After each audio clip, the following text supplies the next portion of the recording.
Welcome to the upstreamlife.com. I'm your host and founder, Vishal Krishna.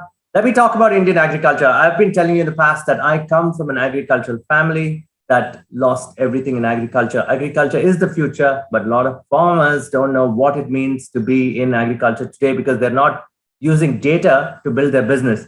India is a net exporter of agricultural produce. The only thing it imports today is edible oil, which the government has already announced schemes to reduce the import bill of $10 billion incurred every year for edible oil imports. Okay. Today, we're going to discuss the future. The future, as we say, is now.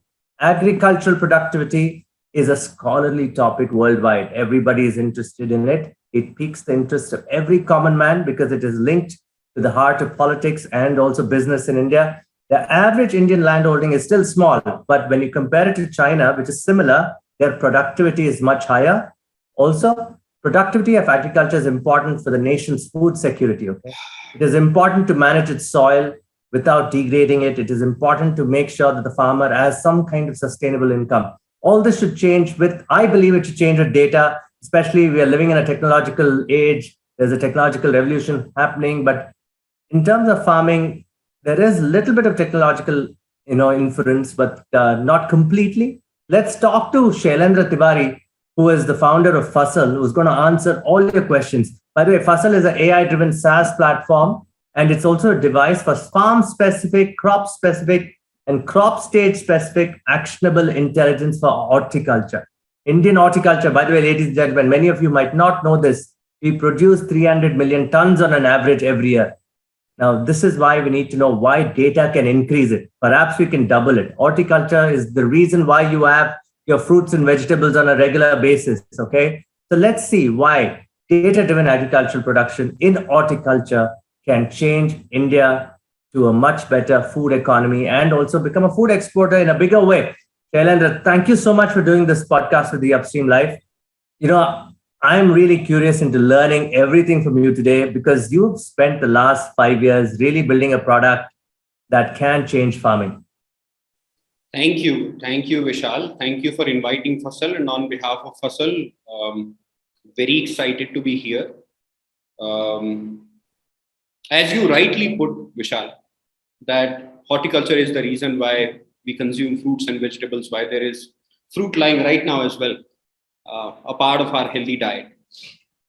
In the last 5 years, we have not just learned about this domain in as depth as possible, but we have also learned about the challenges of this domain. And we have also been fortunate to understand what the potential is. To speak a little bit about Fasal, Fasal is nothing but a vision of India when horticulture is at its peak and at its most optimized format.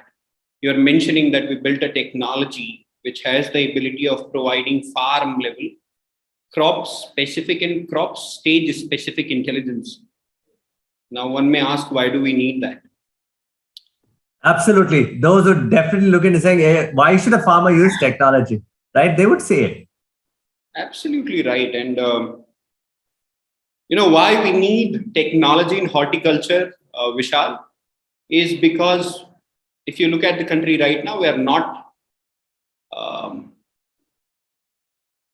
struggling to put food on our plate. We are fortunately productive enough. But are we productive enough in the way that we can be? The answer is no. Unfortunately, no. I think one of the things that continuously strikes me is that India's software export was about $113 billion. We are excited about this space because horticulture can be India's second software. That's the potential here, and that's what we set out to do, Vishal. That's why we are building what we are building, and that's why every day when we wake up in the morning.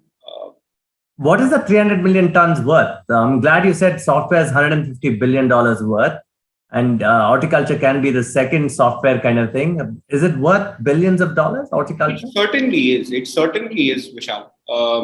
It certainly is worth billions of dollars, and it can be a lot more. If you look at Indian horticulture right now, we are blessed in a lot of ways that we have the right kind of agroclimatic zones, right kind of soil, right kind of resources. But unfortunately, the outcome of this is not where it should be. So when I say that India's software export was $113 billion, India's horticulture export is not even close. And that's the potential here. That's the potential. And if you look at it from the perspective that we become a global source of food for the world in terms of horticulture, and we are able to optimize it to the level that software veterans have optimized that industry, you would see, Vishal, that the villages look very different. You would see that the lives of farmers would be different. You would see that the migration that we see, because agriculture is, at least now there is a change in that perception, that agriculture used to be the last profession, potentially that would change. So a lot to talk about, very, very excited about this conversation, a lot to share, a lot to learn as well. But more or less, we are excited by the vision of India where we become the food bowl, the fruit and vegetable bowl of the world, and we have that potential.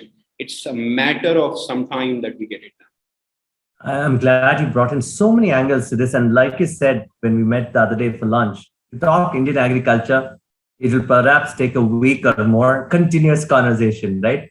We're going to try to fit this into an hour, ladies and gentlemen. And those of you listening to this and saying, hey, man, these guys are just talking, something where farmers won't use. But believe me, this 1 hour will convince you as to why life is changing. I have seen, Fasal's devices at work and Fasal's platform at work. We're getting into that. We'll also talk, for those of you interested in economics, we are going to get into that. We're also going to get into the sociology aspect for you sociologists out there. Okay, so stay patient with us. So Shailendra, let me start with this. Let's get away with the brass tacks, the small things. What is Fasal solving? Let's start with that quickly. I know it's you have microclimatic forecasts, disease and pest predictions. You got irrigation alerts too, and much more, of course. Let's get away with that and let's get into the deeper conversations. What does Fasal do? How many farmers do you work with today? And what do you want to scale to? And after that, let's get into the problems of agriculture and how you can solve in horticulture, at least, to make India, food sector. Certainly, Vishal. So very simply putting up, Vishal, if you look at the life of a farmer and if you map it with him, you will realize that a farmer continuously makes 4 or 5 decisions on daily basis. These decisions include the decision about irrigation. So when do you irrigate? How much do you irrigate? Why this is critical? Because, a very lame sort of analogy is that what is water to plant body is what blood is to human body. Water is critical for plants. Irrigation is one decision. Second is disease and pest. Now, just like humans, plants also are prone to disease and pest issues. Fourth decision that a farmer makes, Vishal, is about fertilization. So putting fertilizer in the plant. If you look at plant is very lame analogy again, but it's simply a machine that uses water, fertilizer, sunlight to convert it into something tangible and meaningful that we eat. And then, of course, the latest unfortunate theme is climate risk management. The climate is very different than what we were used to. Bangalore was very different when I came here. Bangalore is different now. These decisions ultimately decide the fate of the crop and the farmer's livelihood. This is common to all farmers, whether horticulture or not horticulture. Now, the challenge, Vishal, is unfortunately these decisions are very challenging in nature. They are very tricky. Understanding how much water does a plant need is a complex physiological phenomenon. Unfortunately, the amount of knowledge that is required to make these decisions is not prevalent right now. Our farmers utilize wisdom that they have learned, felt, and understood from generations, and that wisdom currently is the source of the logic behind that decision making. Unfortunately, that wisdom is failing. And when that wisdom fails, the decisions fail. When decisions fail, the crop fails. And when the crop fails, the livelihoods are at risk. The entire reason of building this company was to say, is there a way that farmers can make right set of farm level decisions? Can you make a logical, scientific decision about when you are going to irrigate and why and how much? Or can you help a farmer really understand which disease or pest issues are going to be there and help him proactively manage them? The striking moment of all of this, Vishal, was to say that imagine one day we all wake up and all farmers start making a right set of farm level decisions. What would it do to the country? And to pursue the outcome, at least the estimation of this outcome, this company was started in 2018. We did a lot of pilots here and there to understand if you do this, then what is going to happen. You wouldn't believe what were the outcomes. The outcomes were, for example, about irrigation. So there was a report by World Bank in 2020 which says out of 100 liters of water that is withdrawn from the ground, 90 liters of it goes to agriculture. We realized that agriculture doesn't really need 90 liters of water. It needs far lesser. It probably needs 30 liters, 40 liters, 50 liters in the context, but definitely not 90 liters. India has a water shortage problem. That problem seems like it is artificially made. You are asking what we export, Vishal. We don't export quite a bit. Unfortunately, because our farmers spray chemicals on their plants because they are scared that my livelihood is at risk. And sometimes out of this fear, they overspray. India has been struggling to export horticulture from decades now. If the farmer logically sprays, the spray amount and the money, the cost of cultivation associated with it, we have seen decreasing it to as much as 60%. On an average, we saw farmers were reducing their cost, reducing the number of sprays that they were doing, anywhere between 20 to 40%. Now combine this on 30 million hectares, which is the land under cultivation for horticulture in India. Fasal is nothing but an agent of change to take farmers from wisdom-oriented decision-making to scientific and logical decision-making. In turn, this takes you to the dream of a country which produces optimum, where farmers spend money that is required than the money that they feel is required, where farmers use water that is genuinely required by the plants rather than what they feel is required. We have done this on 50,000 plus acres, Vishal. It took us about 3 years to build this. It's a very hard thing to build, in all honesty. It has taken every part of our DNA. It has taken every part of our soul. But by God's grace, we were lucky that we found the right set of people who helped us build this. And we have seen the impact of this on 50,000 acres already. And we intend to take this to 30 million hectares in the longer time frame, and at least 500,000 acres in the next 12 to 15 months. That's what we are doing, Vishal.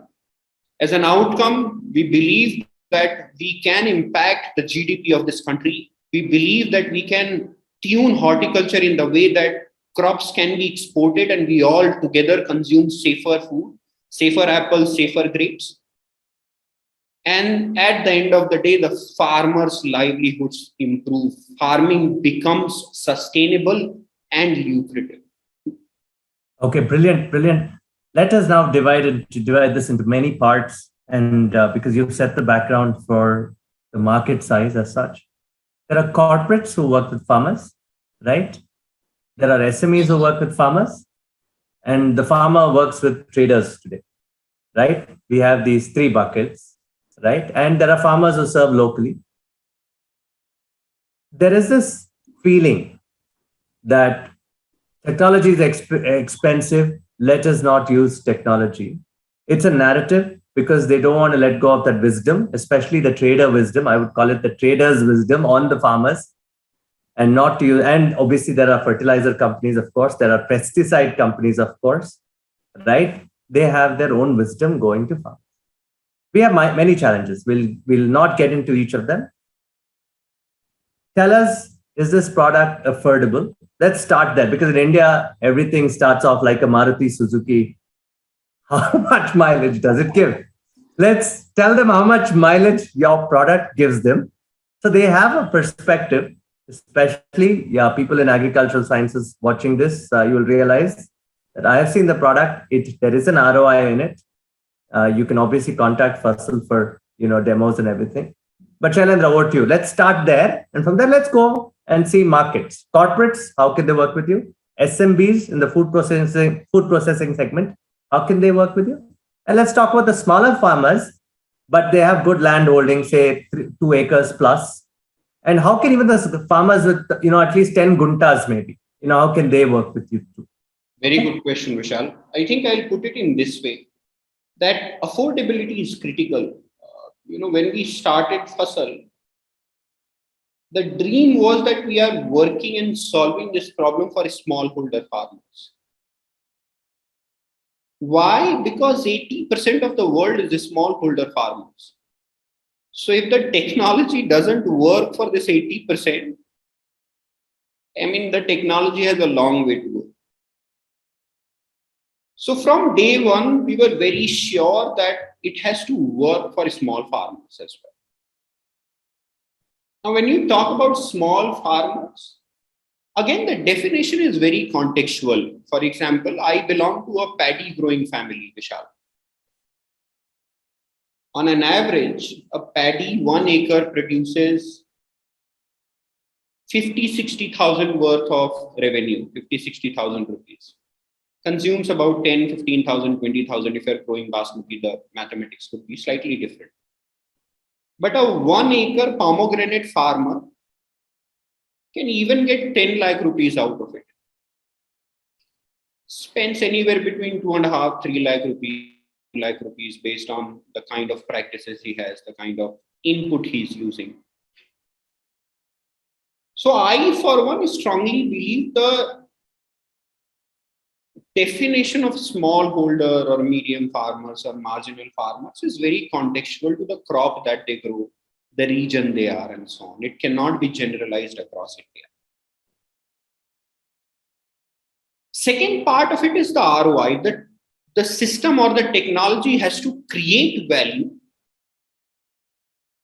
which is visible to the farmer in the first go. So when we talk about this isn't a complete ROI driven product, because that's the easiest way to talk to farmers. You can talk about IoT, AI, ML, and this and that. Honestly, nobody cares. I have not met a single farmer yet who gets excited by saying they are using this particular algorithm from machine learning. Doesn't care. Why would he care? His problem is different. It is your problem to figure out how you do that. Putting it in the analogy of what you're mentioning, that everything starts from a Maruti 800. We said Maruti 800 ka pricing hona chahiye, par gaadi Ferrari hi chahiye. So it is for the engineers to figure out how do you still build a world-class product.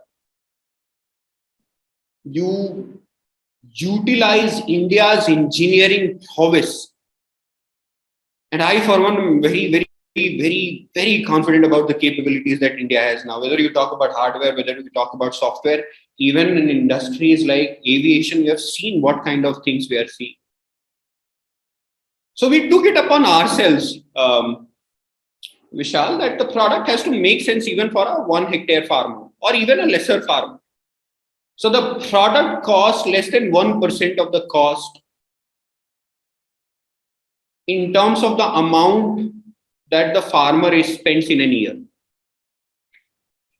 It is a Maruti 800 priced product, which has everything that you'll feel sitting in a Ferrari. The way we look at it from larger perspective, the ecosystem perspective, Vishal, is that when the farmer grows better quality of product, the trader also benefits. Because right now you are constrained saying your product is only suitable for local market. You suddenly have products in your hand that are suitable for European markets as well. So it opens up that floodgate. Corporates, what do corporates need? They need certainty. They need visibility. They need optimization. That's essentially what a farmer does when he starts using Fasal as a product.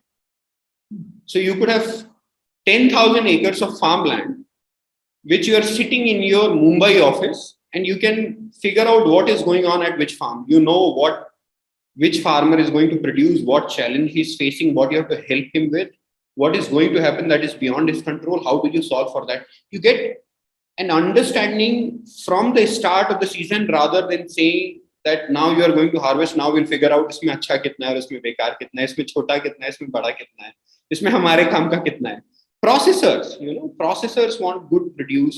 They want it continuously. They want it on a competitive price. Across the value chain, Vishal, you have an impact. So, for example, if the farmer starts putting in the right input at the right time, you need to figure out what is right input at the right time. So, the right time is critical because if the farmer cannot spray the right input at the right time, then the produce is challenged. That is useful for pesticide industries, right? Fertilizer industries. Saying in this location, we want to have this kind of product because the location requires it, the farmers require it. So they are not going to stock it after the problem has happened. They know it well before. Exporters, we have the capability. We are starting our fresh business, Vishal, on top of this 50,000 acres of continuous good quality supply, which is predictable in nature. That we can go, any exporter can come to us, or we can go to an exporter and tell him, you want grape, we'll give it to you. You want apple, we'll give it to you. You want banana, we'll give it to you. You want cherry, we'll give it to you. We will give it to you even before the season starts, and we'll tell you every day what has happened on the farm. We'll tell you whether the farmer has irrigated it in a proper manner or not. We'll tell you when there was a disease risk. We'll tell you when there was a pest risk. Before the end of the season, we'll tell you what potentially the quality would be. And before you come and see that farm, you will know where you have to go and where you don't have to go. So what we are doing is effectively useful for the entire ecosystem, not just for us and not just for the farmer. When farmers' livelihoods improve, the entire value chain improves. Vishal, a fruit which can sustain 7 days rather than 4 days in terms of shelf life will have lesser wastage. So from the perspective of corporates, from the perspective of other players throughout this ecosystem, we look at it in this way that if you benefit the farmer, the benefit is percolated equally to everybody else. And that is what we are building now in terms of an ecosystem player, a full stack play saying, let the farmer grow more, grow better, grow sustainably. And that produce will be safe for human consumption in India and abroad. It will open up avenues to get more money in the farmer's hand. It will open up avenues for the trader to go and sell it for a better price in continuity rather than breakage. That's what we are striving for, Vishal, and that's what we want to contribute to this ecosystem. Now, I'm glad you said that.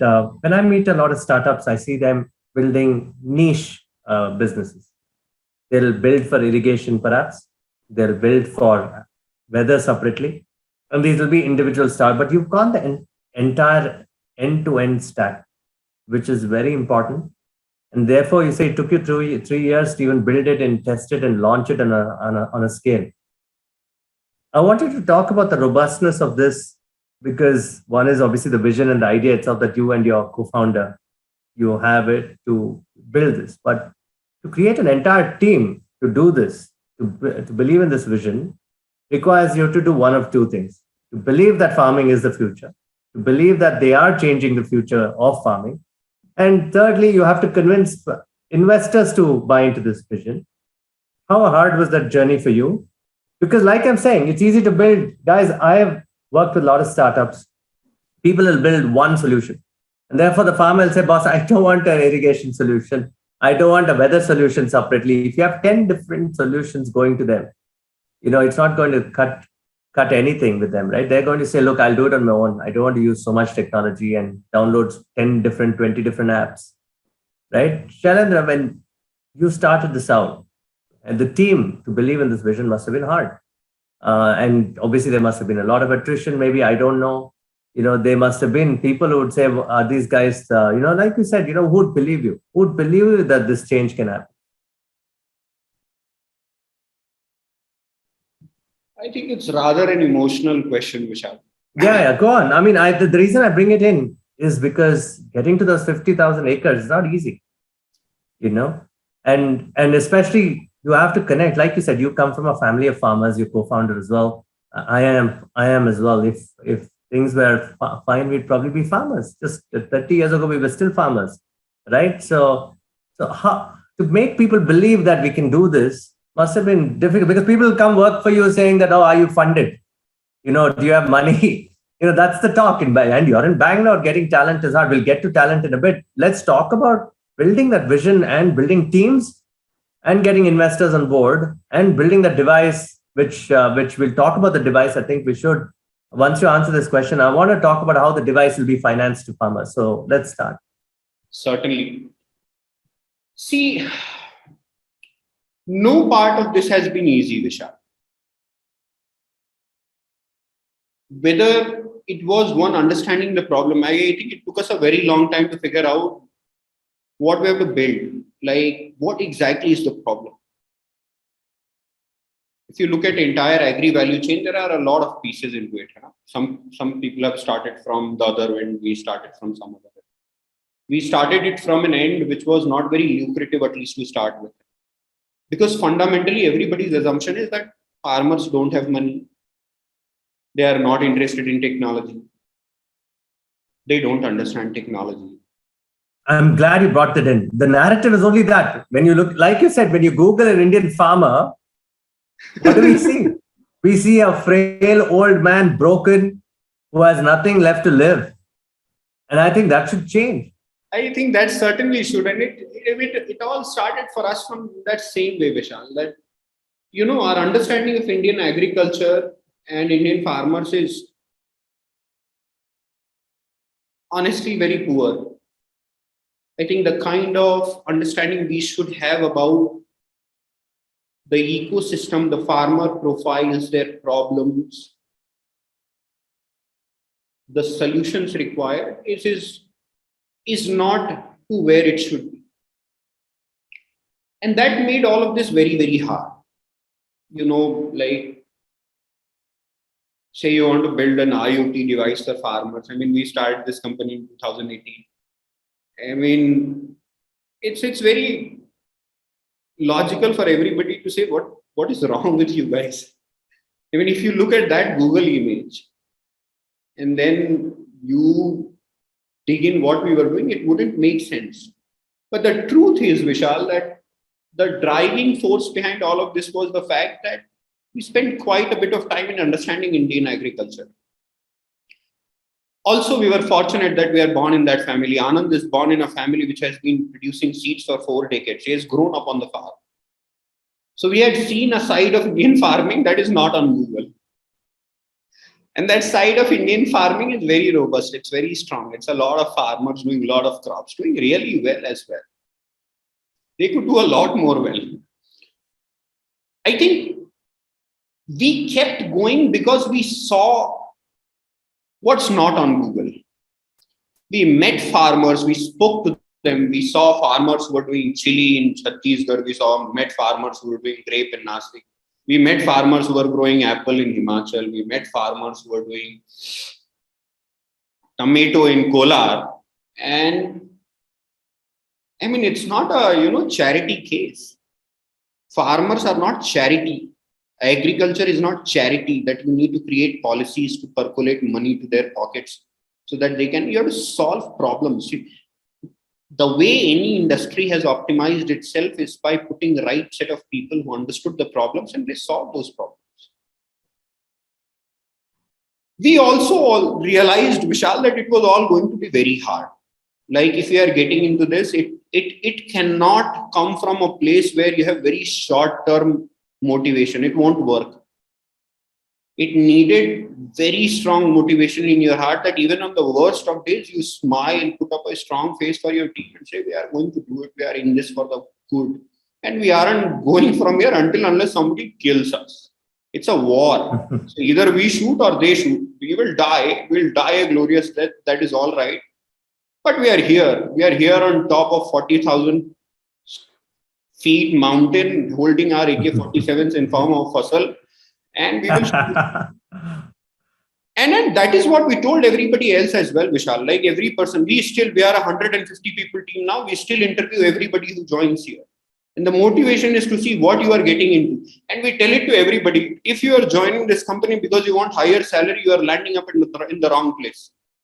This is not the company for you. We are very, very okay making that call saying we can't hire you. But you have to be mission driven. There has to be a part of our heart that should flow through you as well. Talking about attrition, I mean, Vishal, it's fascinating to me how hungry this country is, how passionate this country is, that people who were working here 4 years ago are still here and will continue to be here. Even if tomorrow something happens to both of us, I know this dream will be alive because this company is run by mission-driven people. And if it was not for these kind of people, I don't think we would have done what we have done. Talking about hardware, right? You think of it in this way that we deploy this hardware in Churu, in a part of the country where if you barefoot put your feet will burn. Think about Himachal, like the amount of snowfall it sees. So the hardware needed to be robust, and it has seen multiple versions. Like it has seen getting started from a phase where everything was, off the roof. Like what's a pleasant way of saying this? That everything was failing. And this used to happen every day. Like, ye fail ho gaya, wo fail ho gaya, aisa ho gaya. But it did not matter. The point was that we wanted to do it. And we did it. People did it. The hardware is very robust from where we started to where it is. Another part of the challenge was that, see, it has to make sense from a monetary perspective to a farmer. Costing is critical. When we started, the cost was 400 times of where it is right now. After Galwan happened, we took a very conscious call saying we are not going to do anything with China. We will build this here. It was a harder decision to make, but I mean that's what we are. The country flows through the veins of this company. The farmer's livelihood flows through every decision that we make, and it all made it very easy, Vishal. Like at one point in time, we struggled with hiring people, but in our minds, we were clear that we are only going to hire mission-oriented people. They came, they hired another set of mission-oriented people. Those set of people hired another set of mission-oriented people. This company literally grew from 20 people to 100 within the COVID waves, and everybody is equally charged. Like every day, I mean, we have a lot of things where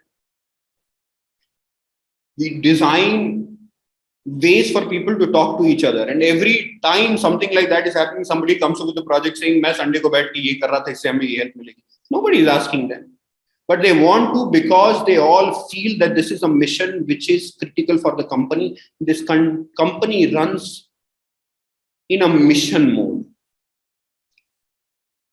Hiring, I would say, is still hard, but we are lucky that we still have a force to reckon with, 150 people force who are mission driven rather than working for salary or things associated. Yeah, unicorn, right?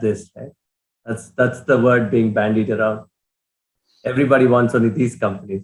I remember, I'll tell you why. 15 years ago, people would say, are you a Google or are you an Amazon or, things like that. But I don't blame them. But you're right. To build something like this requires you to have such vision. So, I mean, they need to be brought into the idea itself. Would you want to, I mean, is there a initiation process for them that you take over that, look, you come here, you need to understand farming. You come here, I'll give you something that nobody else will experience. Like I'll tell you why I'm not using this lightly, ladies and gentlemen. Hardware is they say India cannot do hardware, right? But I think Shailendra is right. We can do it. Like he said, you put it in the hottest regions in Rajasthan or perhaps in the snowiest areas of Himachal, the product works. And it's because India has the hardware capability. It just needed to be shown direction, right? Shailendra, you wouldn't believe it. India was an hardware country before 1991. We were building our own hardware. And I mean, it's seriously, I mean, I don't know, for the last 30 years, there's this entire attempt to say that we can't do hardware. We can. And I want you to talk about this a little more. I'll tell you why, because a lot of people say, hey, I mean, I know you use AI, which is software at the end of the day, but for hardware, you were saying that, look, you can come from any background, you can come from the mechanical side. What kind of people do you look for? That is what's interesting, and why people should be interested in hardware. Good question. Why people should be interested in hardware? So I will tell you why we developed IoT, Vishal. When we started, we explored a lot of technologies. We explored imagery, that you could have drones then. But we realized that the kind of decision that a farmer needs to make requires continuous stream of data. You can't fly drones continuously. And image-oriented data can either either can early detect or detect at some point in time. Agriculture, in my opinion, requires prediction rather than detection. For a 1 acre farmer, if he can save 5,000 rupees in a spray, that's a very big thing. But if you detect a problem, it's just like this, that we get sick and we go to a doctor. But what if you can do yoga? Why yoga is relevant? It is because that it prevents a lot of issues. Why you should go and run? Why you should do exercise? Why you should eat healthy? Now we had to build IoT because unless we would have this continuous stream of data, I don't think we can provide the kind of intelligence that we do. Unless we provide the kind of intelligence that we are doing now, the impact is not going to be where, I can confidently say that India can match software exports from horticulture. I can't say that with confidence. Hardware is hard, Vishal. It's called hardware for a specific reason. But we are harder as a country. This country has seen everything that you can imagine. We have seen famine, we have seen wars, we have seen everything. We are hard people. We are not easy people. We as a civilization have thrived. There is a saying, Yunnan Misr mit gaye, yahan se hum abhi bhi yahi hain, aur hum yahi rahenge.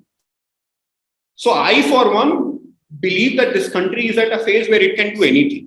Like, I've been following the startup ecosystem, the government policies, the people's ambition, the people's aspiration.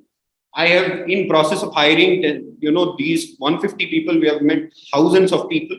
And I can tell you that this country is brimming with capabilities and passion that needs to be directed. You find any place, you find any domain where Indians have put their heart and they have not solved for it. What is hardware? We have one boss in Siachen. You are telling me we are a country, we can't build hardware because it is hard. We can't build factories. We can't build innovative products on the hardware side. We can. And a lot of people have done it. I was yesterday looking at some news of a company which is developing smaller planes that can bridge the distance. Let's say in half an hour, you could go in 15 minutes rather, you can go from Electronic City to the airport.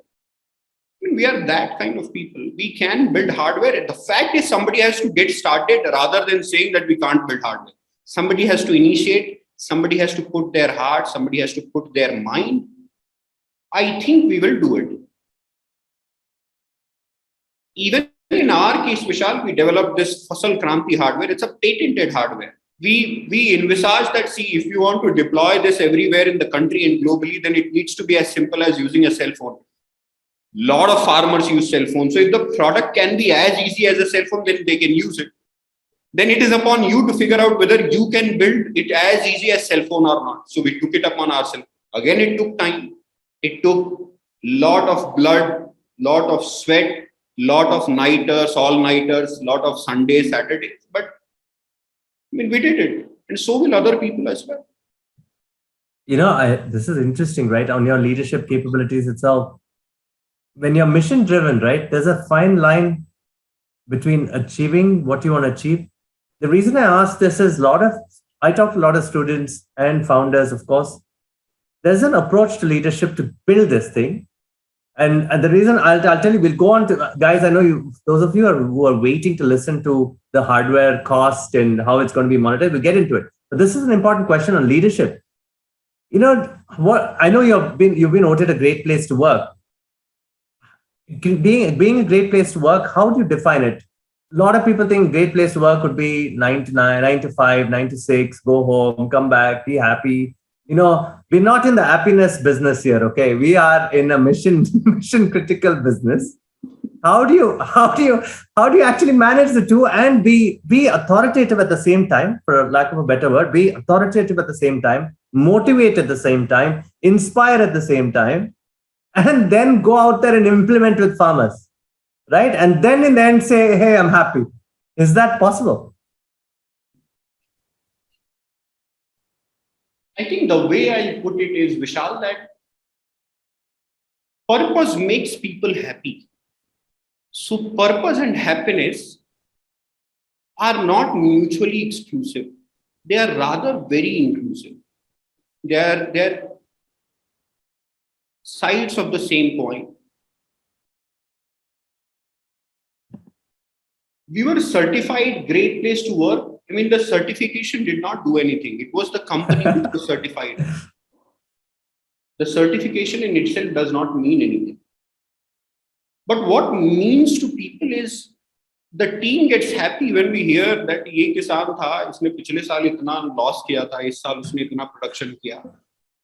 Some farmer told me that he had a 4-acre farm. He bought 1 more acre because of the profit he made. And he never told this to me. He told it. You will not believe it. So we were going through some form of diligence for investment. And I requested this farmer gentleman at 10 o'clock in the night, Bhaiya, please एक बार आप बताओगे क्या कि आपको क्या benefit हुआ है. The guy got on a call at 10 o'clock in the night. And he told investors, and by the way, I was also not aware of this. He told, मेरे को पिछले season में इतना फायदा हुआ था, मैंने 1 acre और lease किया इसका. That makes us happy. That's the end that everybody is chasing on daily. You know, one of my favorite movies is Pursuit of Happiness. That it's a pursuit. It happens on daily basis. And unless you enjoy that daily basis, you enjoy picking up that problem and solving it today. If you are looking at happiness at the end of this, then this is an ongoing, this will continue. I mean, today we have this size of ambition, tomorrow we'll have this size of ambition, 20 years later we'll have this size of ambition. The ambition will grow and the work with it.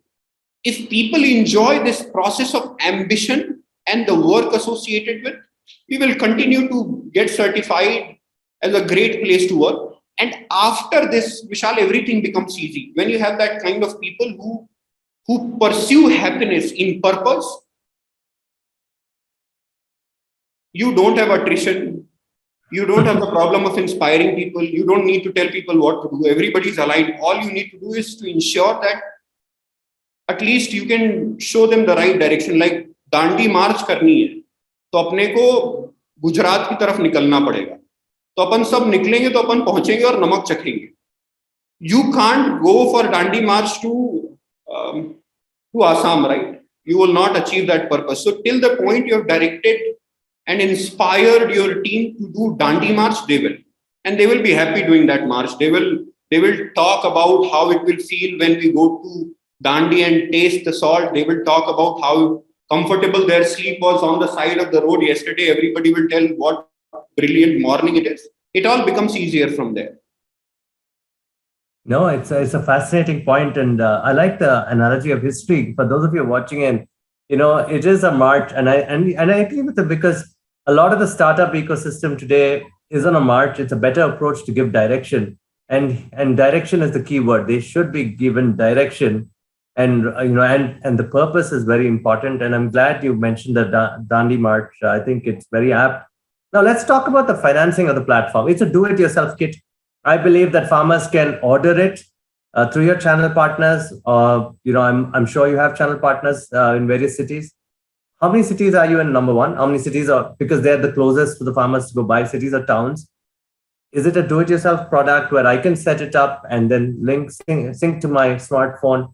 By the way, guys, all this is possible today. I could tell you that farmers, I come from the Kolar region. So I know that all farmers there have smartphones, believe me. Okay. And I'm sure when Shailendra says, apple farmers in Himachal have smartphones, they do have it. Even grape farmers in Nasik, perhaps they do too. So how does it work? How does the setting up work? How does the financing work? And in the end of the day, the ROI for them, it's like a SaaS for them, right? You acquired them, they use it for a year, and then they renew the subscription kind of thing because they've already got a device or financed it or something. Go on. Certainly, Vishal. So the way we are commercializing it is that horticulture is 30 million hectares, but it's not spread thinly across this massive country. It's very clustered, Vishal. So, for example, you come from Kolar, you would know that everybody grows tomato there. Kolar is a very big market for tomatoes. Similarly, grape, pomegranate, banana. You talk about it, there are clusters.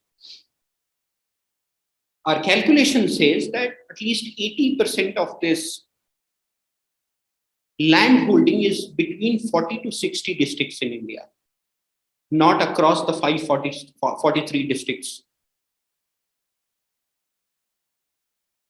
We started it from a very crop specific and district specific approach that we'll go to Nasik for grapes.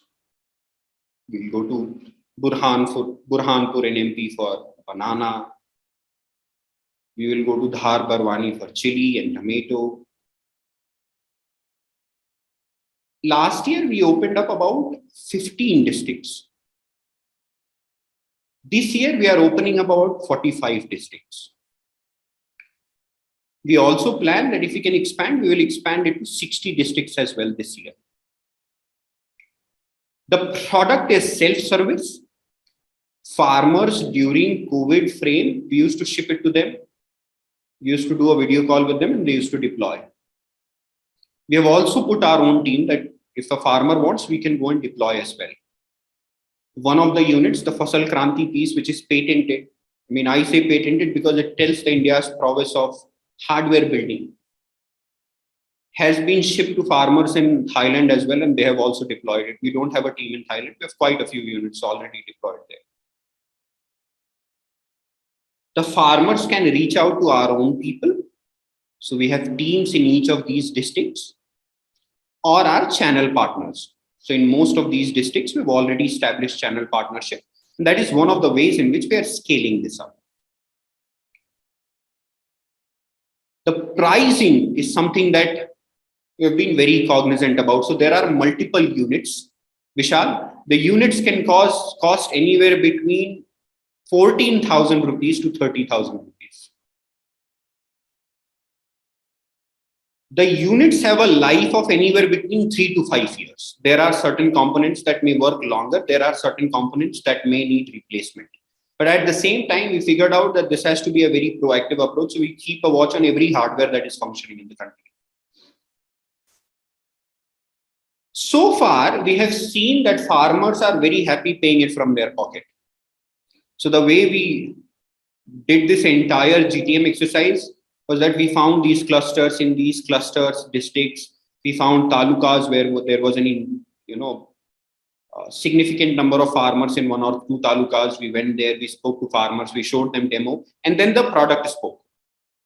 So one farmer bought it, another. It became a chain. So our marketing costs are significantly lower because when you do something good for farmers, it reflects in form of karma and EBITDA. Now,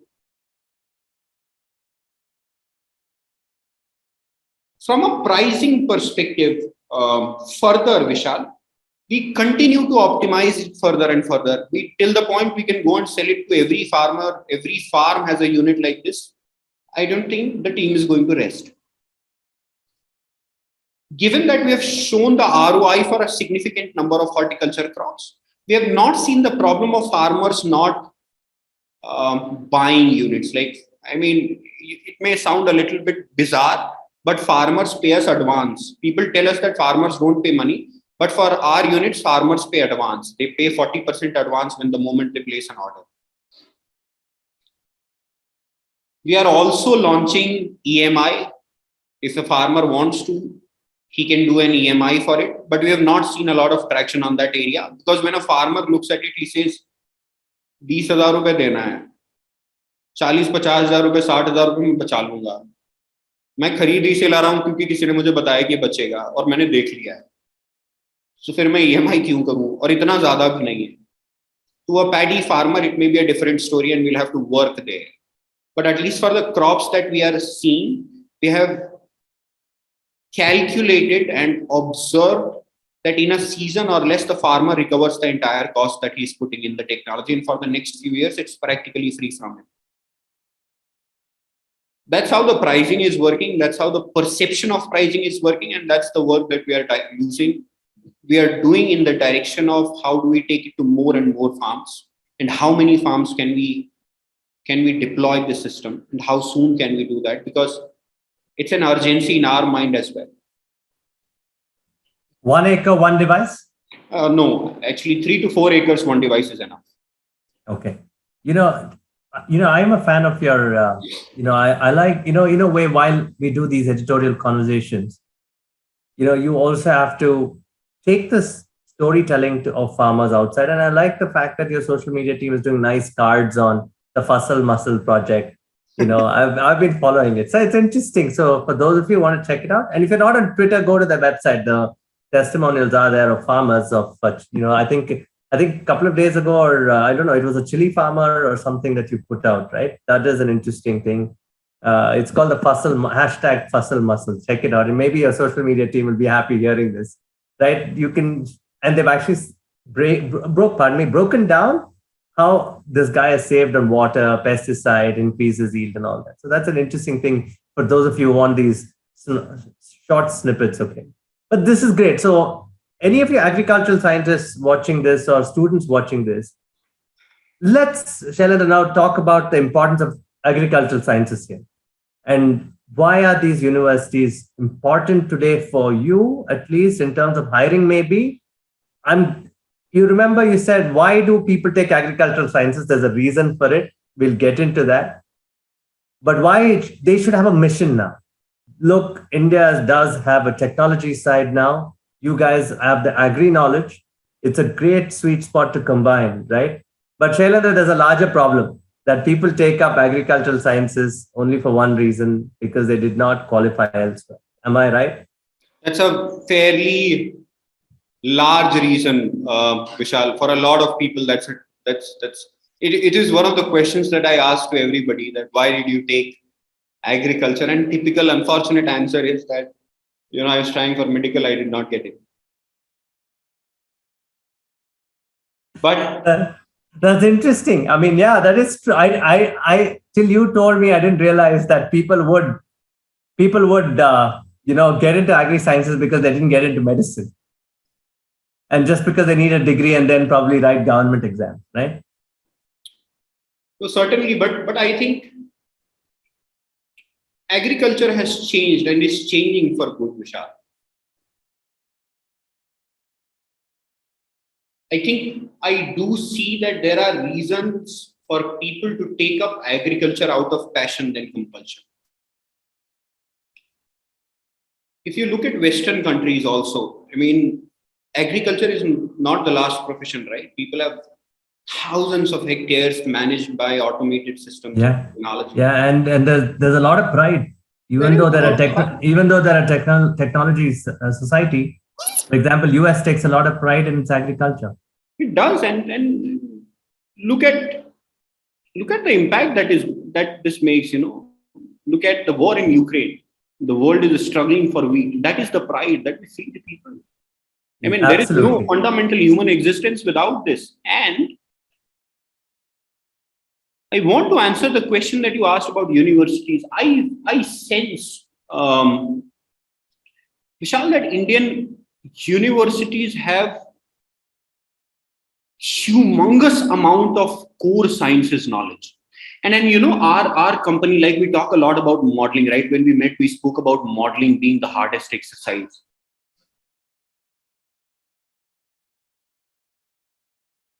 It is all a result of fundamental sciences. It is a result of understanding plant physiology, plant pathology, plant entomology, agri-meteorology. These are core sciences that we are taught in universities. And the kind of knowledge in past, I've had the pleasure of speaking to some professors from multiple universities. I realized that they know so much, a lot can be done. And I also realized that one of the missing pieces was technology. You know, one of the challenges that we saw earlier was that agriculturists are trained on their core pieces. Now, if you look at technology, especially digital technology, Vishal, it's a delivery platform, right? You can, for example, model knowledge and disseminate it at scale using technology. That piece is missing, like the understanding that is required to understand and unlock the potential. That was the missing piece that is coming into picture. And I hope more and more technology companies come up, they go and talk to universities, they go and talk to students, they inspire students that, boss, you don't need to do it. I mean, it's not like, it's not like, this is not valuable, it's very valuable.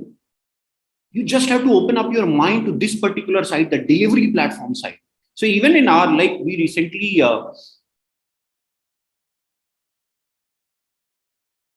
I started recently talking to a lot of students who were applying for internship. I got very curious, like why suddenly a surge of students who are looking to do internships at Fasal.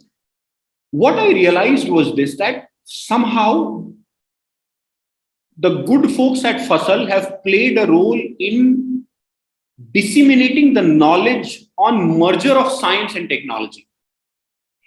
And that excites people. It makes them feel that we can do a lot more than just trivial agriculture percepted jobs.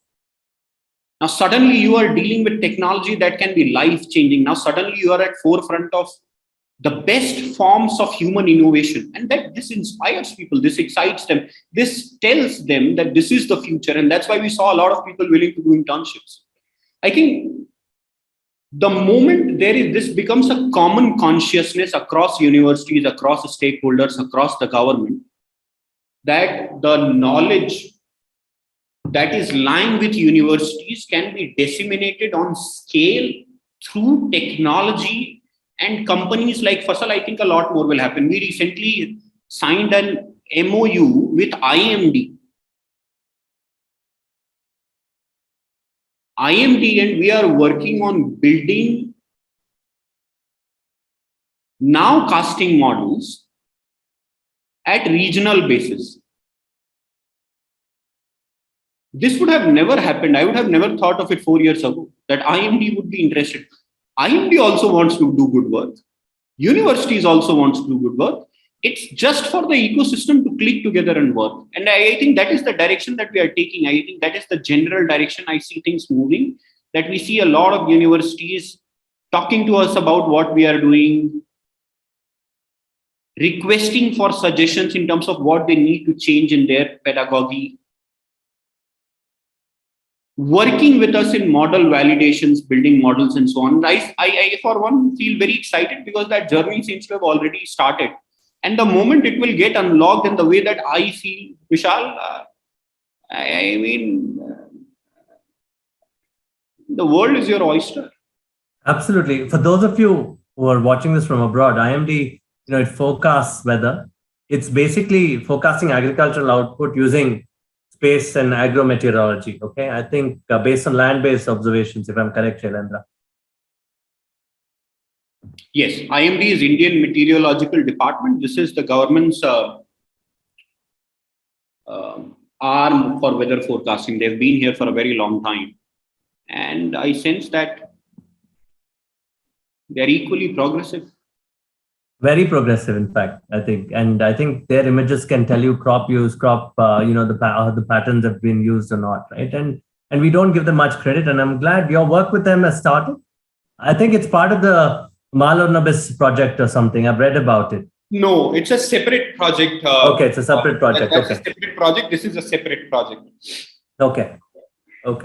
What is it? Do you want to tell us a little bit about it, or is Certainly. it still? So what happens is, Vishal, that each region is different, and From a weather modeling perspective, it requires keeping it. So, for example, take northern Karnataka, right? It's a plain region, slightly hot, closer to the sea. Vis-a-vis, you take Himachal, Shimla, for example. It's a mountain. It creates its own microclimate. Now, what we are doing with IMD is we are developing region-specific models that can take into account the topology, that can take into account the region, the agroclimatic zone, that can take into account the kind of rainfall systems that we see. Rather than building one model nationally and saying this is the result. So what it is going to do, it's going to be a nowcasting model. So we will try and predict in the next 6 hours, 12 hours, what is going on. And it has to be more accurate. It will be more accurate as compared to other global larger models that don't take into account these topological aspects. I, for one, feel that we need to build a lot more of these models, these regional models which understand the regional nuances, because it will be extraordinary to tell a farmers 12 hours in advance saying आपके यहाँ इतने बजे बारिश होगी और इतने बजे होगी, इतनी होगी. अगर आप स्प्रे कर रहे हो तो मत करो क्योंकि वो बह जाएगा. अगर आप पानी डाल रहे हो तो मत डालो क्योंकि भगवान भी पानी देगा. अगर आप लेबर प्लान कर रहे हो तो मत करो क्योंकि वो काम नहीं कर पाएंगे. अगर आप हार्वेस्ट करने वाले हो तो 4 बजे बारिश होने वाली, आप 12 बजे तक खत्म कर देना क्योंकि नुकसान होगा. That is the power of these kind of models, and that is what we are doing with them. We are very excited about it. A lot of work is going on in the background. I am told that we will start launching these models and testing them very soon. And I feel that it will be a massive value add to our farmers. Yeah, I absolutely believe, with progressive reforms in Indian agriculture today, I think farmers can own more land, corporate can own land. Sociologically speaking, right? I'm glad you said India is not a charity case today. India can solve its problems faster. But yet, because of the scale we are at, the 20% is highlighted like it's the 100% problem. You know what I mean? Yeah. Right? What are your views on the way our land reforms are going? I know there's going to be labor reforms very soon. We are going to simplify them from 27 odd codes to we're going to have only 3 or 4 codes now. That's going to help farmers hire better, perhaps corporate hire better, perhaps. So I wanted to understand between labor reforms, agri reforms, and let's not make it, again, you're not a charity case. Is farming back in the reckoning in a big, big way? I mean, when I look at farming in India, right, it has 2 sides. One, it has your family side, which is basically community driven, celebratory. It's never charity again, okay? No matter how much money you have, we are really celebrating it.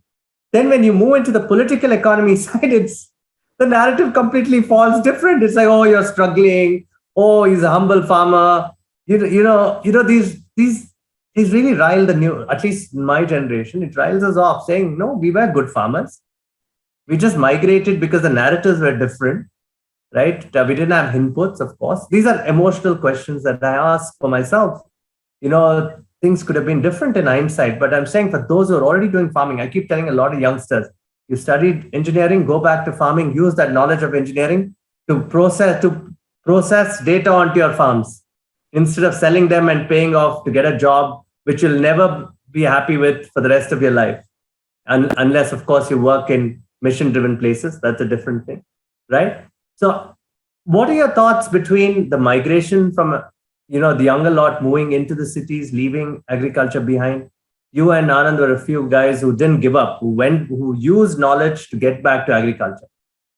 What is your advice in terms of the political economy? Are we doing the right things in terms of the narrative, right? That we should move away from this fact that, agriculture is going to remain a charity case for life.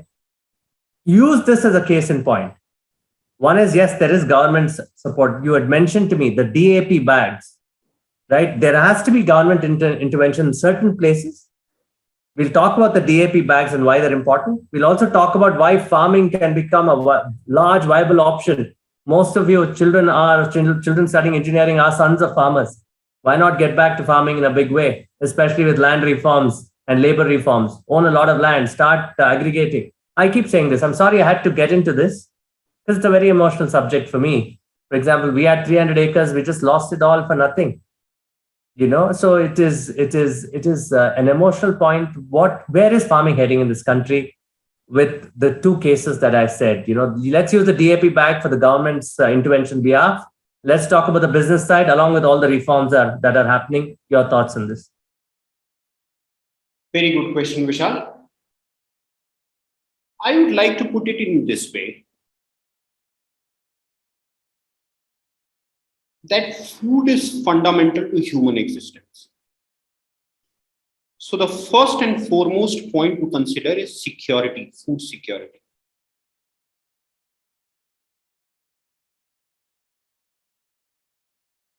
Who would have thought that wheat would become such a big question?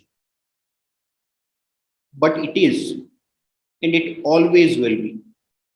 Till the time we are alive, we are thriving on this planet, till the time we have figured out a way that we don't need food to survive, we will continue to need food, and we will continue to be cautious about it. That's the tricky part of it all. Food security is a national security issue. If it is a national security issue, you will need government's intervention. So if you recall, we were talking about DAP, right? The government subsidizes it heavily, because if you can't find good fertilizers, you will not produce enough. You will not be able to feed your people. If your people are hungry, there will be another Sri Lanka. What is a DAP? You should tell us quickly. I forgot the full form. Yeah, no problem. I'll find it. I will tell you. I will know, no problem. But DAP is a bag, right? DAP is the urea bag. And it's 3,800 rupees, like you said. Yeah, exactly. It's diammonium phosphate, and it's 3,000 rupees per bag. It's sold for a very little. It's sold for 90% subsidized cost, by the way. Nobody will subsidize it unless you can get bigger value. So if somebody has figured out a way of generating bigger value from this, the privates will come in, because the privates have to survive. Let us remember this. The second part is the competitiveness of it, the lucrativeness of it. Farming becomes lucrative and useful for everybody, Vishal, when there are useful outcomes. So for example, a farmer will do farming when he gets enough outcome that he can survive his family and probably thrive out of it. That's number one.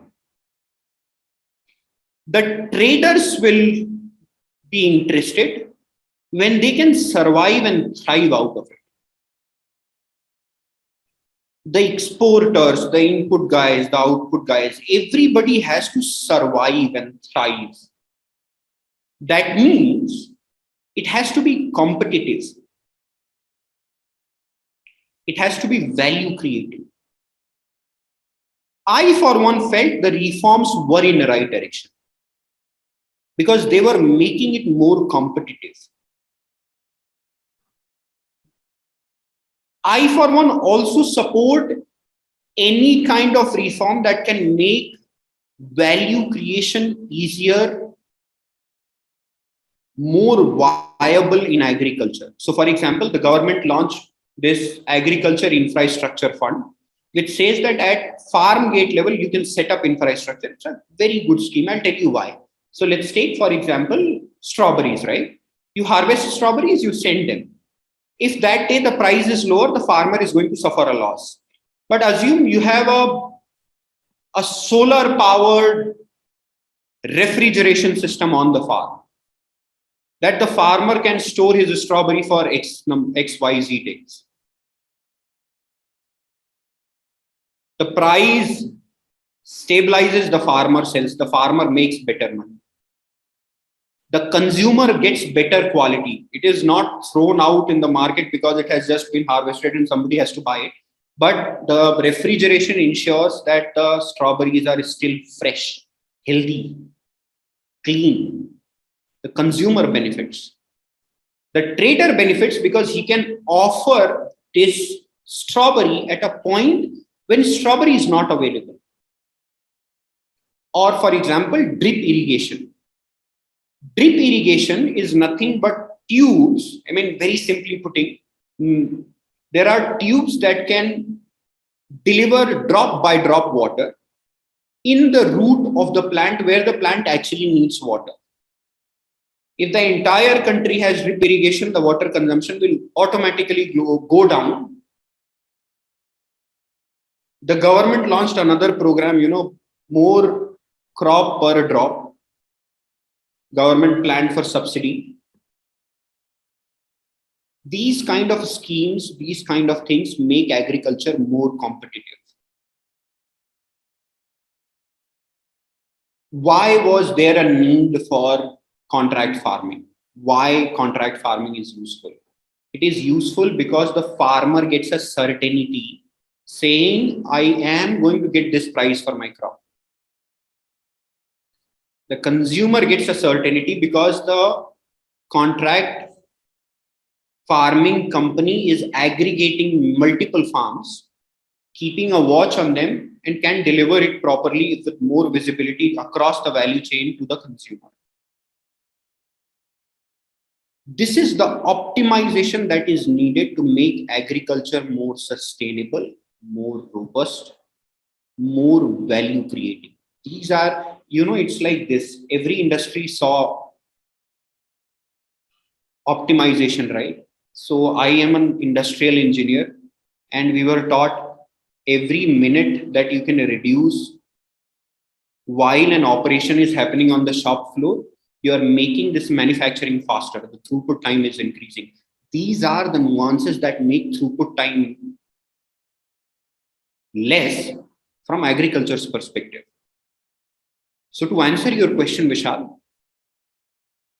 any step in two directions. One, from food security perspective, because that is critical to national security. And any point from making agriculture more robust should be done, should be pursued. We are a step in that direction. A farmer uses less water with Fasal. A farmer uses lesser fertilizer with Fasal. So if the government subsidy on fertilizer is 1 lakh crore, if every farm has Fasal, the subsidy will significantly decrease because it will not be needed. These are the kind of ways in which you are going to optimize this industry. This is what needs to be done. So I, for one, am in favor of anything that addresses these two things and makes agriculture more sustainable, more value creating, and more robust. I'm glad you said that. Optimization and privatization is the key, and that's where the government has to play a role. Therefore, subsidies drop, our fiscal deficit drops in the process also because we don't have to subsidize anybody, right? Interesting point on the privatization side itself, on the market interventions. When the wheat exports got banned recently in May, there were these whole articles written that only traders are going to benefit, farmers are not going to benefit. Okay, yes, I agree. We have to look at an MSP if the government is buying and all that is there. But I think privatization, even farmers need to think like business people. The value adds that they can do. Can they go directly to retail? It's allowed. In many states today, a farmer can go directly to a retailer.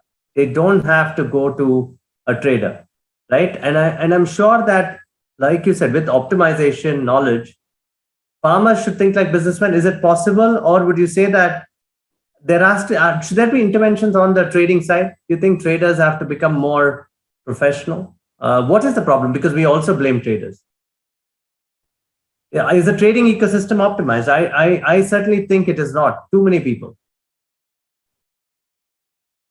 People who have spent a lot of time in agriculture will tell you that every person who exists in this value chain adds value.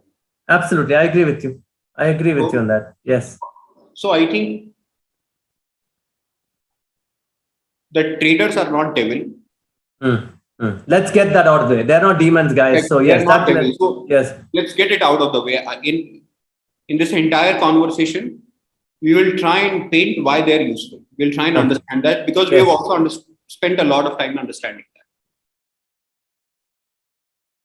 Think of a farmer, Vishal, who has assumably 3 acres of grape farm.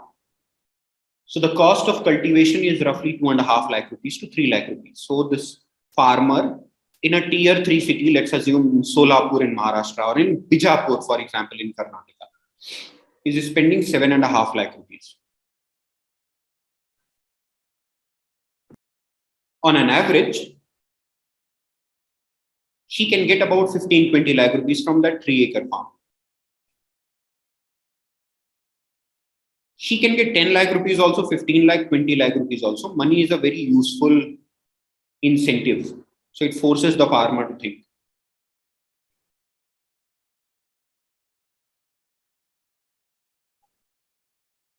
The trader is not really powerful in this conversation. The farmer sells it on the price that makes sense to him. There are certain points, typically it's a bell curve. So the moment a crop starts harvesting, the prices go up. And the moment the crop, the half of the harvesting season has gone, the prices typically start go down. You can plot it year on year and you'll find a similar pattern.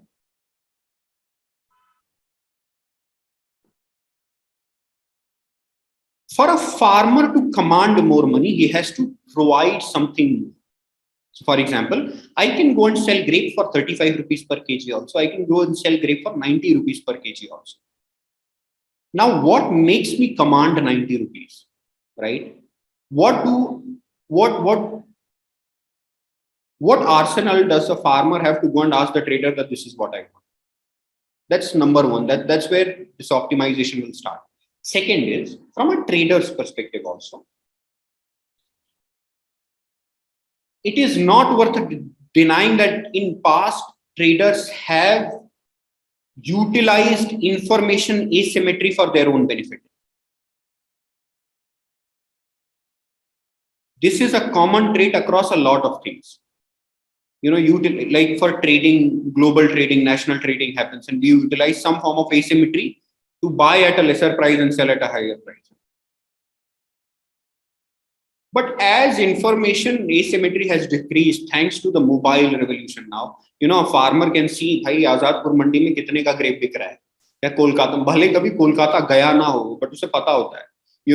हमारे लिए one of our biggest revelations when we started this company, Vishal, was there are so many farmer groups in this country you can't imagine on WhatsApp. So a farmer from Assam, Arunachal knows apple price in Delhi, in Maharashtra, he knows everything. So that time, the era where this information asymmetry was utilized to pay lesser to the farmer, that is slowly going away. And that will only go away. It's about value creation now. Like what would require for a farmer to get more money? What would in turn require for the trader to go and get more money for the farmer?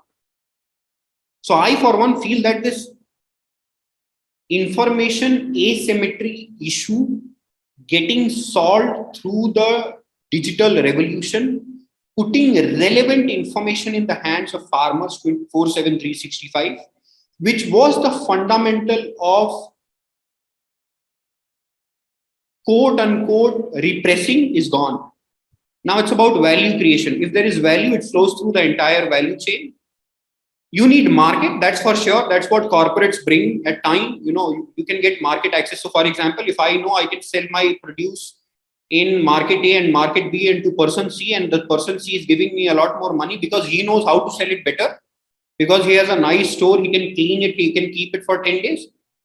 It will become a value creation game. And that is what I'm seeing happening as well. If I answered your question, Vishal. You answered it brilliantly. And I think the approach to me is fundamentally scientific and is now on the politics side. Before we end the show, on the politics side, I'm sure we have great leaders, and we have the best bureaucracy. We have had stable governments for the last 20-25 years, right? So, or more than that, 30 years now, close to 30, 25 years we've had stable governments. what as an entrepreneur, our generation has grown up with the startup era, right? We've seen the real impact the startups can make in terms of jobs, in terms of aspiration, in terms of motivating others to start up. My advice for a lot of you watching this is to continuously innovate with people like Shailendra. Go as young people, go work, not for salaries, but for mission, like he mentioned. Who makes this change? I think for the first time, we're asking for a reform that's integrated also, inclusive. We also forgot to touch upon the sustainable development goals. I think with your device, farming will be sustainable, not just farming, but also the environment is going to be sustainable. What do you expect from the government as an entrepreneur? Years ago, when I had just started off my career and that electronic city thing was just about cleared and it started to be built, Narayan Murthy said something interesting. He said, as a corporation, we are not a road building corporation.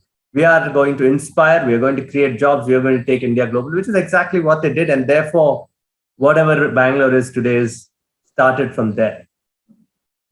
Yes, we've been progressive, we've been critical. India is sometimes too critical for its own self. We criticize the startup ecosystem as much also. But expectations from the government, are we on the right track in terms of reforming agriculture? Is it integrated? Because the agri stack is something that everybody talks about. Is it a reality? How inclusive will you people be in that reality, right? Will they take your data and say, okay, let's all work together for this common platform, which is inclusive for not just business, but also everyone in the ecosystem, workers, farmers, whatever. Your thoughts on the government's hard work for the next 10 years, or any government, doesn't matter which party, what should they do? Great question, Vishal. I remember this. It was the best of the times and it was the worst of the times. We spent a lot of time looking at history. I, for some reason, drive a lot of parallels from history.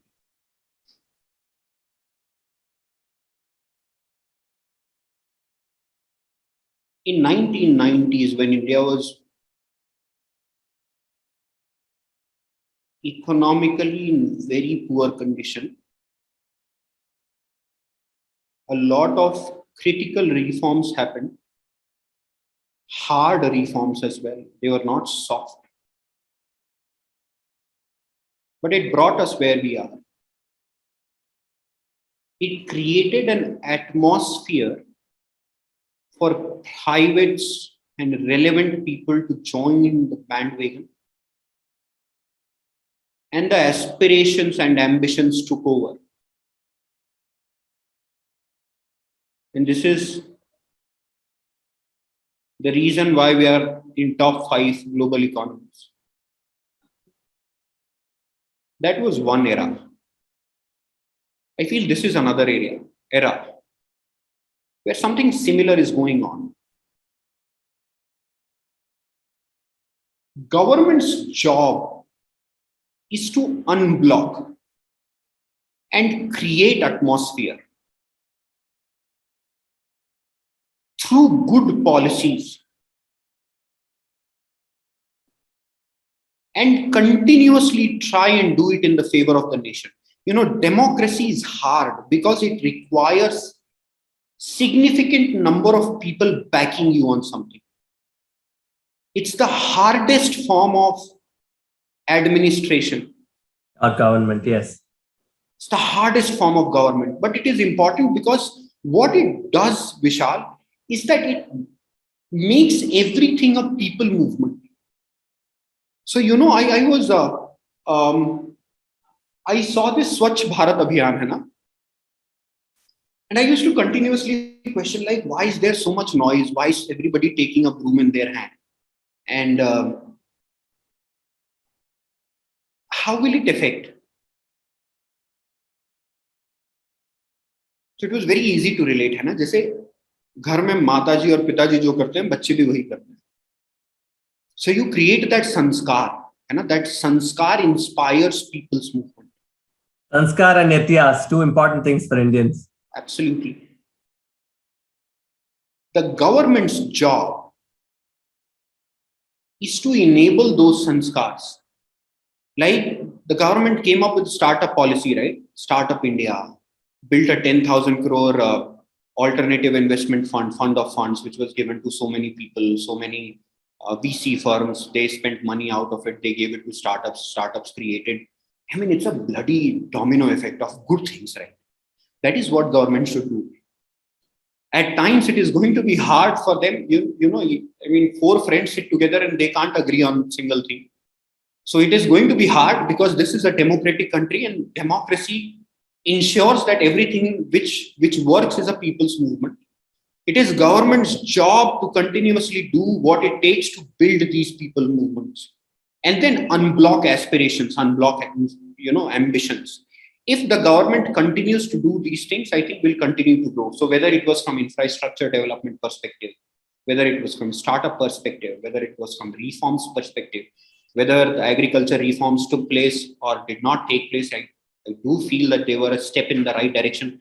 I felt that there should be a lot more dialogue. Some things was not working, some things were working. I mean, the parties should have negotiated till it would have made sense. Unfortunately, it was withdrawn. I hope that, someday a step in right direction will be taken again. But that is what the government must do. The national oil mission as well. We import our edible oil. $10 billion, $10 billion every year. Do you think a country like us should struggle for oil? No, edible oil we should not struggle for. We should be doing it ourselves. We should not. Yes. We have the land. We have people who can grow that crop. We can grow palm on scale. Why it is a geopolitical issue? I mean, that's again a step in the right direction. You were talking about horticulture cluster development program, right? It's again a step in the right direction. These are the things that needs to be done. Every day there has to be something that takes us in the right direction. And I love it when people say that let's take a step in the right direction. We'll be slow, we'll be fast, that is all okay. But अगर आपको दिल्ली जाना है तो दिल्ली की तरफ निकलना पड़ेगा. अगर निकल गया बैंगलोर की तरफ तो आप कहीं और पहुंच जाओगे ना. सो दिल्ली निकलना is important, and the government must continue to guide us all to build policies, to build frameworks, to build atmosphere that tells us that we are moving in the right direction, and here is the proof, and go conquer. Fascinating. And this has been one of the most important conversations in my 48 episodes that I've done, and a very fruitful one, ladies and gentlemen. And I'm going to divide these into many parts so that you get to learn not just about agriculture, but also the sociology and the politics and the aspirations behind it. Why agriculture is such a emotional topic for many of us Indians, right? So two things, like you mentioned, Etihas, Sanskar, very important movements for India, rooted in the land. Shailendra, I cannot let you go without asking you your inspirations. It can be books, movies, history, music, whatever. What inspires you? Some of the recommendations so that we could also learn from that. Life inspires me, Vishal. I think one of my greatest desires in life is to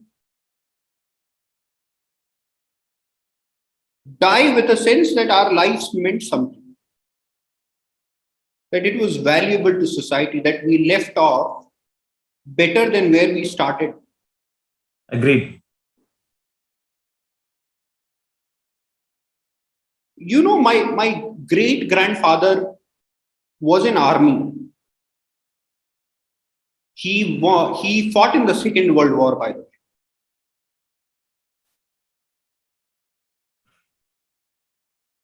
So when he was very old, my father asked him, what is the direction for me? So he told him, raise your children in a way that they are useful, not just to this family, but to society. And they live a life that we all can be proud of. I think that is what I'm doing on daily basis. That is what all of us here at Fasal are doing on daily basis. That it's the size of that ambition. I think of it in this way, that if we are successful, this country is successful. So we owe it to the country. everybody has to serve this nation, right? That is the only way we will become great. Everybody has served it.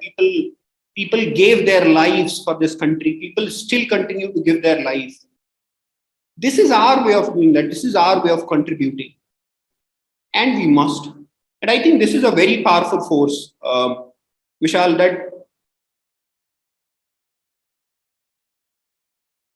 that we were born on this land, and we have to be useful to it, to its people, so that 20 years, 30 years down the line, when we all sit together, we can take comfort in saying that our youth was utilized where it should have been. And it was meaningful, and we have all lived a life which we can be proud of. No, this is fascinating, and I'm glad you brought in Charles Dickens's quote from A Tale of Two Cities. It was the best of times, it was the worst of times. Let me paraphrase the importance of that particular, piece of writing for India today. Okay, it's very important. And let me paraphrase and read it for you, ladies and gentlemen. Charles Dickens said in A Tale of Two Cities, it was the best of times, it was the worst of times, it was the age of wisdom, it was the age of foolishness, it was the epoch of belief, it was the epoch of incredulity, it was the season of light, it was the season of darkness, it was the spring of hope, it was the winter of despair. We youth in India are going through that phase, and we have tremendous belief in our personalities, characters, and the efforts we're putting in. And hopefully we build a great nation with our business ecosystems as much as our farming ecosystems and other ecosystems. Thank you so much, Shailendra, for being on the podcast with theupstreamlife.com. This has been an absolute pleasure for me. Thank you, Vishal. And I really enjoyed our conversation. I think it was less mind, more heart. And I hope that we'll continue chatting about more things that are relevant to all of us. We will continue the conversation for sure. Thank you so much.